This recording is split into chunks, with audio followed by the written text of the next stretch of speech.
Hey guys, Safa here. Welcome to part 3 of the tutorial. We're going to do engine start and taxi. So I'm going to go through with you. If you don't want to do the engine start and push all the buttons and start the engine, if you just want to go in a ready to take off state, we can go over to our EFP, go to panel state and just click ready for takeoff. That will turn all the engines on, have everything all set up. This will start being aligned and everything really quickly. Only thing you'd have to do is program the MCDU, which I showed you in the previous video. So if you haven't seen that, click that in part 2. What we're going to do now is we're in the performance page on the pilot in command side, the pilot flying, and then on the other side, the pilot monitoring, we're going to have the flight plan open. So we click the flight plan and we'll have that loaded. Now we're going to do APU start. So APU master switch should be up here. APU master switch, we're going to turn that on. You start. Once we've pressed APU start button, we're going to go to the APU page on the eCam. So to do that, we zoom in here and we want to find APU, and that will show us when it's turned on. It normally takes about a minute to start. Now in the meantime, we'll go to our EFB and we'll check the doors are closed. Well, I've had them closed anyway.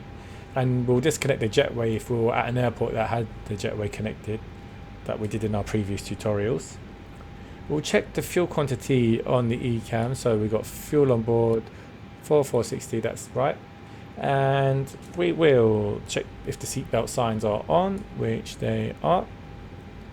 We'll go to the data page. So data page, position monitor, and we're going to check that our three IRSs are all on nav. So that one's got 0.1 discrepancy, that one's 0.1. That's fine, it's all good to go, it's in green. Now back to the performance page. We will check our QNH is set on both sides, so we're going to set that to 1021 so we don't have any discrepancies. Right, now that's done, it should have available on the eCam, and it does, and we can disconnect the ground power, which was up here. We've disconnected the ground power on EFB, removed the GPU and the chocks. So toggle chocks and toggle the GPU. We want to click toggle pushback button, and it will take some while for our pushback guy to come. So I think that's where he is. It will take him a while to get here. Then we're going to check our transponder dials on auto so that they can see us on the ground. So transponder dial, we're going to set that to auto. There we go, it's in the auto position. So now the ATC can see us on the ground. We're going to turn on the beacon lights, and there's our beacon. So let everyone on the ground know that our engines, well, our plane is about to move and our engines will start shortly. Once our pushback is approved, we'll turn on the APU bleed to help us start our engines and our APU for engine start. So our APU bleed is here. We'll start get our pushback done. So parking brakes on. We're going to call the tug to come and push us aft. So I don't know why our tug hasn't loaded in, but must be some sort of bug. We've got our tug pushing us back, and now we can control left or right. So we know we're going to go to runway 7, which is up here. We just want to guide it by pressing aft, and we want to get it on that main center line here. For some reason our tug hasn't loaded in, but just ignore that. In yours it will load. Now we want to press left again and guide it through. Hopefully it will line it up. And push aft again. Change the view. And left again. Let's see if we can get this perfect. Oh, maybe.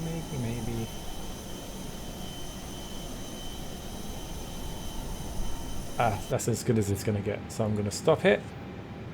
We're going to put our parking brake on, and we are going to check our takeoff speeds are in. Our takeoff speeds are set. Our windows of the red indicator are visible on both windows, so they are closed and locked. Our beacon, double check that it's on so everyone's seen that we're about to start our engine. We're going to check our engine mode selector. It is in the start position. So engine start, Now we're going to go start with engine 2. Obviously this is after we've requested push and start. Now we're waiting for it to go to 20% before we can start the other one, and it will tell us available when the other one is ready. Now this is said the right engine's available, so now we can go ahead and select engine 1.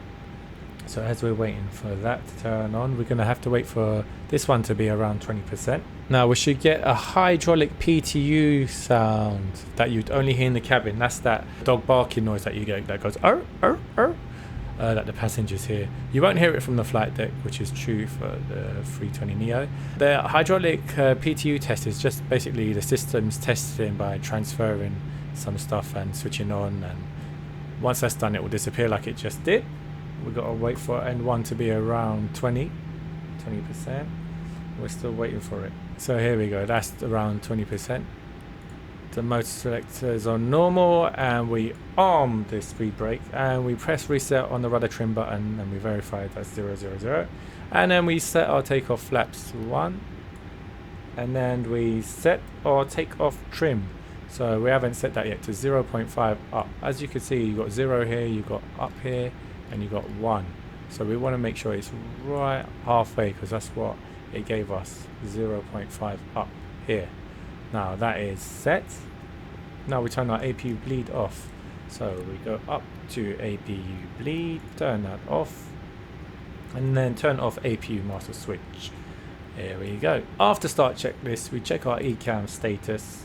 We're going to check left and right windows if it's clear, no one's pushing back. Oh look, there's a rainbow. We're going to check the other side, it's clear, no one around. And now we're going to put our taxi lights on. Here we go. We're going to have our light to taxi. Runway turn off lights we also want on. And we're going to release the parking brake, and then we're going to check the brakes, and we want to put it in flight control. So we want to check that our pitching up, cross goes up. We want to check full down, and we can verify it here. We want to do left aileron, and you see the spoiler comes up as well, and right aileron, spoiler comes up. Then we want to check our rudder really quickly, and it goes full left and right. So we've done that check. Now we want to put our auto brake to max. We want to verify our squawk code, which we have. We want to put our weather radar to path.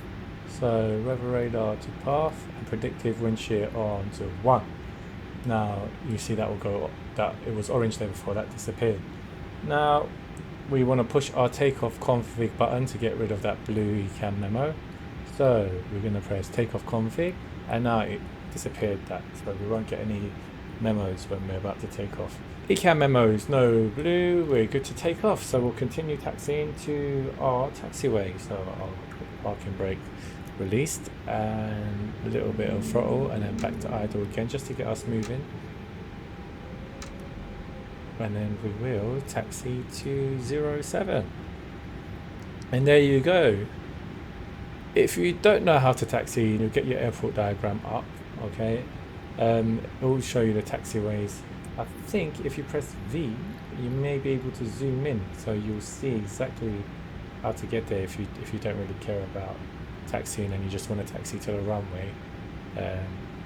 This will do it for you. So it will take us